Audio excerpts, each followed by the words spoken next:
Welcome to yet another video of Piyush Sir English Classes. Piyush Sir English Classes आपका स्वागत करते हैं। जैसा मैंने आपसे वादा किया था कि कॉम्पिटिटिव एग्ज़ाम्स रिलेटेड वीडियोस को लाता रहूँगा, उसी क्रम में मैं आपके सामने नई वीडियो लेके आ गया हूँ। मेरी रिक्वेस्ट आपसे ये है कि आप वीडियो को पूरा देखिएगा, क्योंकि जब आप वीडियो को पूरा देखेंगे तो उस बार जब आप वीडियो के खड़े होंगे तो आपको ऐसा लगेगा कि हाँ, मैंने वीडियो को देख के कुछ सीखा है। और जब आप पूरा वीडियो देखते हैं तो एक बनाने वाले की मेहनत को भी सफल करते हैं। और आज हम सीखेंगे एंटोनिम्स। मैंने एक छोटी सी स्टोरी बनाने की कोशिश करी है, शायद आपको इस स्टोरी से एंटोनिम्स जो है वो समझ में आ जाए। अगर समझ में आ जाएगा तो ज़रूर मुझे कमेंट बॉक्स में बताइएगा। और I always pray to God that you keep yourself in a good state, always be happy and keep growing in your life. तो चलिए वीडियो को आगे बढ़ाते हैं। तो जैसा कि वीडियो स्टार्ट करने से पहले मैं आपको बता दूं कि जो मैंने अलग अलग कलर्स लिए हुए हैं, red colour, blue colour, purple colour, pink colour, तो जैसा आप देख सकते हैं ये सब अलग अलग शब्द हैं और उनके जस्ट नीचे उनके एंटोनिम्स लिखे हुए हैं। मैंने शब्द की भी मीनिंग लिख दी है और एंटोनिम की भी मीनिंग लिख दी है, ताकि आपको इसको देखने में, समझने में और आसानी हो जाए। तो अपनी स्टोरी स्टार्ट करते हैं। दोस्तों, ये कहानी एक ऐसे लड़के की है जो अपने जीवन में बहुत सारा कन्फ्यूजन के साथ जीता है। उसे कुछ समझ में नहीं आता वो क्या करे, उसे प्रॉब्लम्स होती है, उसका थॉट प्रोसेस पता नहीं कैसा चलता है कि वो समझ नहीं पाता। तो इस प्रॉब्लम को लेके वो बहुत सारी समय में दिक्कत में आता है, तो वो इसमें परेशान रहता है। तो वो अपने एक दोस्त से ये बताता है, तो उसका दोस्त ये कहता है कि तुम इस प्रॉब्लम का हल किसी अपने फेवरेट टीचर से या फिर टीचर से क्यों नहीं पूछते हो, क्योंकि टीचर्स जो है वो हमारे गुरु होते हैं और गुरु जो है वो तुम्हें हमेशा सदैव ही सही मार्गदर्शन देंगे। तो अगले दिन वो अपने टीचर के पास पहुंच जाता है और टीचर को अपनी परेशानी बताता है। तो टीचर उनसे बताते हैं, टीचर उसका समाधान कैसे करते हैं ज़रा देखिएगा। टीचर उन्हें बताते हैं कि तुम्हारे अंदर टैलेंट जो है वो अबंडेंस में है, इन प्लेंटी में है, लेकिन तुम्हारी जो थॉट प्रोसेस है, ठीक है, वो इतनी फ्यूटाइल है, इतनी कमज़ोर है कि जिसके वजह से तुम्हारे अंदर पॉजिटिव थॉट्स की स्केर्सिटी है। तो अबंडेंस, स्केर्सिटी, और इसको तुम चाहे अकॉर्ड करो और चाहे डिसअकॉर्ड करो, यानी एक्सेप्ट करो या डू नॉट एक्सेप्ट करो। देखो, जीवन में एडवर्सिटी यानी बैड टाइम्स और प्रॉस्पेरिटी यानी गुड टाइम्स हर आदमी के जीवन में आता है। और इस समय को, जो इस समय के सामने जो डट के खड़ा होता है, वो जो है एनिमेट होता है, यानी अलाइव रह जाता है। और जो नहीं सामना कर पाता वो फिजिकली तो नहीं पर हाँ मेंटली इनएनिमेट हो जाता है, यानी डेड हो जाता है। तो वो उस बच्चे को समझाते हैं कि कैसे जीवन की चुनौतियों का सामना करना है। आगे चलते हैं।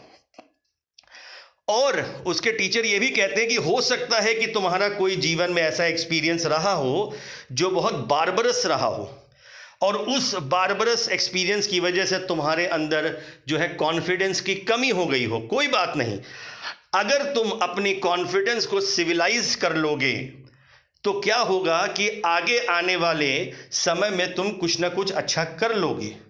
हमारे जीवन में बहुत सारी ऐसी सिचुएशंस आती है जहाँ पे हमें जो एक्सपीरियंस होता है वो वल्गर होता है। अब यहाँ पे मैं आपको बता दूँ, ये वल्गर का एक मीनिंग आपको पता होगा, इलिसिट या इन अ रॉन्ग सेंस, पर यहाँ पे एक वल्गर का मीनिंग है लैक इन गुड टेस्ट। ये एक नया मीनिंग मुझे मिला था तो मैंने कहा आपके साथ शेयर कर लूँ। तो उस टीचर ने ये कहा कि हो सकता है कि हमारे साथ जो एक्सपीरियंस कभी कभी होता हो वो वल्गर होता हो, यानी उस एक्सपीरियंस का टेस्ट हमें अच्छा ना लगता हो। एक्सपीरियंस का टेस्ट अच्छा ना लगने का मतलब है कि हमारे लिए वो बैड एक्सपीरियंस होता है। लेकिन अगर हम अपने जीवन में उसका सामना करें, अपनी ब्रेवनेस से उसके सामने डटे रहें, तो एक दिन हम अपने जीवन में जेंटील जरूर होंगे, और जिस दिन जेंटील हो गए उस दिन जेंटलमैन भी बन जाएंगे। ठीक। और मैं तो तुम्हें यह भी कहता हूं कि तुम सबके साथ अच्छा व्यवहार करो, सबके साथ जो है पिटीफुल रहो। अगर पिटीफुल रहोगे तो क्या होगा कि तुम्हारे जो दुश्मन होंगे वो कम हो जाएंगे, और रिलेंटलेस किसी के साथ भी नहीं होना है। तो रिलेंटलेस पिटीफुल। और मुझे तो ऐसा लगता है कि ये जो पिटीफुल फीलिंग भगवान ने दी है, ये सारे बच्चों को दी है, चाहे वो रिच हो, चाहे वो पुअर हो, चाहे वो डेस्टिट्यूट हो, चाहे वो वेल्दी हो, सबको दिया है। तो टीचर ने कहा कि अगर तुम मेरी इन बातों का ध्यान रखोगे तो तुम जीवन में कभी भी कंफ्यूज नहीं रहोगे, तुम्हें कोई दिक्कत नहीं होगी, और तुम्हारा मार्ग जो है वो हमेशा स्पष्ट होगा। आगे देखिए, टीचर ने आगे उस बच्चे को यह भी बताया कि अपने थॉट्स को कभी भी किसी भी डिजायर के प्रति एनस्लेव मत करो, क्योंकि अगर डिजायर के लिए, अगर किसी इच्छा के लिए तुमने अपने थॉट्स को एनस्लेव कर दिया तो तुम्हारे दिमाग में लिबरेट थॉट्स कभी नहीं आएंगी, फ्रीडम वाली थॉट्स कभी नहीं आएंगी, पॉजिटिव वाली थॉट्स कभी नहीं आएंगी।